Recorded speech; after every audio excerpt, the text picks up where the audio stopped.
Right now on Capitol Hill, senators are in the so-called vote-a-rama. They're voting on amendments to President Trump's key policy bill of his second term. A final vote is expected later tonight. At least two Republicans have indicated that they will oppose the bill.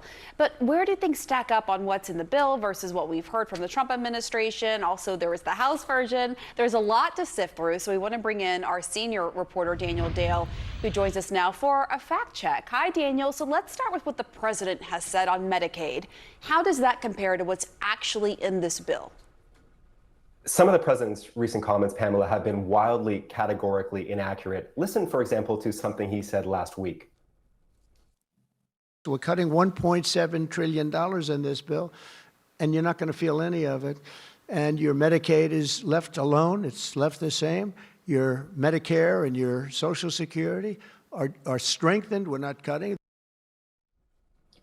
Whatever the merits of this legislation, and whatever the merits, and you can certainly defend this legislation as Republicans have been doing, it objectively does not leave Medicaid the same. It is objective fact that this legislation makes major changes and indeed major cuts to Medicaid. So what kinds of changes are we talking about? Well, one of them that has received a lot of discussion is a work requirement, specifically a requirement that many recipients considered able-bodied who do not have young children prove that they are working or in school or in job training or volunteering 80+ hours a month. And that's not the only big change. The legislation would require for the first time certain Medicaid enrollees to pay out of pocket for certain health services. There would be significant changes to the so-called provider tax that rural hospitals warned could force the closure of some of them or require significant cuts in care. It imposes additional administrative burdens on people and states. So again, good or bad, defend it or not defend it, this is big stuff. And how big? Well, the nonpartisan Congressional Budget Office says we're talking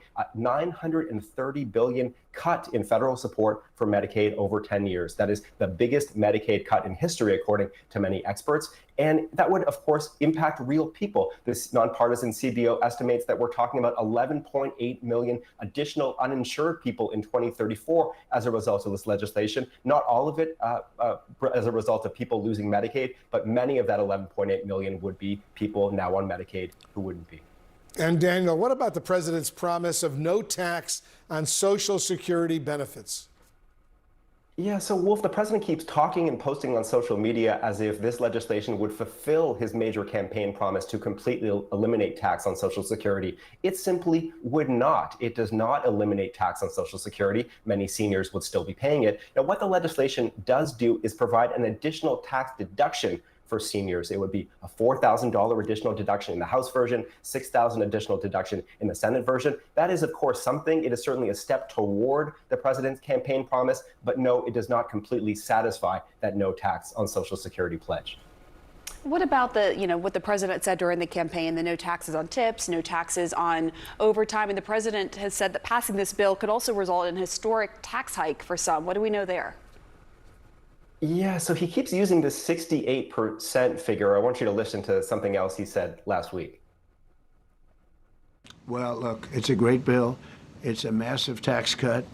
If it's not approved, your taxes will go up by 68%. Think of that, 68, a record, the highest in the history. The Democrats won't approve it only because politically it's so good for the Republicans. The Democrats aren't approving it. But think of what they're not approving. They're not approving border security. We've done a great job at the border, but we have to add some wall. We have to do, various things. We have no money for that. This 68% figure is fiction, and it is such fiction that the White House wouldn't even defend it on condition of anonymity when I asked for comment. No defense whatsoever. There is no credible estimate that not passing this legislation would produce a 68% tax hike. Now, the nonpartisan think tank, the Tax Policy Center, did say that there would be an average tax hike of about 7.5% if this bill didn't pass as a result of certain provisions from the 2017 Trump tax law being allowed to expire. And they also said that about 64% of households would face some sort of tax increase if the bill didn't pass. But again, a 64% of households getting some tax increase is not synonymous, guys, with a 68% or even 64% tax hike. It's just not the same thing. Our excellent fact checker, Daniel Dale, thanks so much for joining us. Thank you. Congress is on the clock right now. Senators have begun debate on President Trump's spending and tax cut bill, the cornerstone of his second-term agenda. Right now, senators are in what's called a vote-a-rama. This is a marathon series of votes on possible changes, and it's all part of the deal-making and the arm-twisting to win passage later today. And with 2 Republicans expected to vote no, the president will be leaning on his slim majority. We are, of course, following all of the developments with CNN senior White House correspondent Kristen Holmes and Arlette Saenz on Capitol Hill. Arlette, voting is now underway. Where do things stand right now? Well, Pamela, senators have been voting for about 90 minutes in this marathon voting session. It's known as vote-a-rama and allows senators to introduce amendments to President Trump's agenda bill up here on Capitol Hill. Now, Democrats are expected to introduce quite a few amendments that could be potentially on politically tough issues for Republicans, but there are also expected to be a number of Republican amendments in order to try to win over some Republicans who might be wavering on this bill. Now, one of those amendments is going to come from Senator Rick Scott of Florida. He has proposed reducing the federal payments to states that had expanded Medicaid under President Obama. There's also Senator Susan Collins, who's expected to introduce an amendment relating to a rural hospital fund. A lot of people will also be paying attention to Senator Lisa Murkowski of Alaska. Senate leadership had initially included 2 provisions that would have benefited Alaska and Hawaii in the bill over the weekend, but then the Senate parliamentarian ruled that those provisions could not be included. So it's a big question of whether, without those provisions, if she would be a yes on this bill. Now, Senate Republicans can only afford to lose 3 GOP votes on this bill. Over the weekend, 2 Republican senators voted against a procedural hurdle. That was Senator Rand Paul and Senator Tom Tillis, who very quickly then announced that he would not be seeking re-election. Now, earlier today, Senate Majority Leader John Thune was asked whether he is going to have the votes to get this bill across the finish line, and he said, we'll know soon enough. Now, we're just 90 minutes into this vote-a-rama. It's expected to extend for many more hours. No one has predicted quite yet if it would end today or possibly the wee hours of the morning, but there's a lot more work for the Senate to do, and then any changes that were made to the bill here in the Senate would still need to make its way over to the House, where it could also face a complicated future if they're hoping to reach that potential July 4th deadline that the president had talked about. All right, stand by. I want to go to CNN senior White House correspondent Kristen Holmes right now. Kristen, how involved is the Trump administration in this morning's debate that's ongoing in the Senate?